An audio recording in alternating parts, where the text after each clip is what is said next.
రాగము అంటే ప్రాపంచిక జీవితంలో మన దృష్టి ఎప్పుడు బయట వాటి మీద, మన చుట్టూరు ఉన్న వాటి మీద ఉంటుంది. కొన్ని కావాలనిపిస్తుంది, కొన్ని ఏమైనా సరే పొందాలి అనిపిస్తుంది, ఏమైనా సరే అది పొంది తీరాలి అని నీకు అనిపించినప్పుడు అదే రాగం. ఒక్కొక్కళ్ళు ఏదో కోరుకుంటారు, దక్కకపోతే వదిలేస్తారు.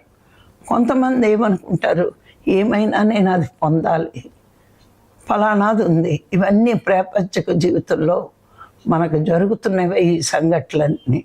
దానికోసమే నిరంతరం అనుకున్నది సాధించాలి, పొందాలి, కొనుక్కోవాలి, అనుభవించాలి. ఇలాంటి వాటి మీద మనస్సు వెళ్తుంది. అదే రాగము. దాన్ని ఇంకో విధంగా రాగము అంటే అనురాగం.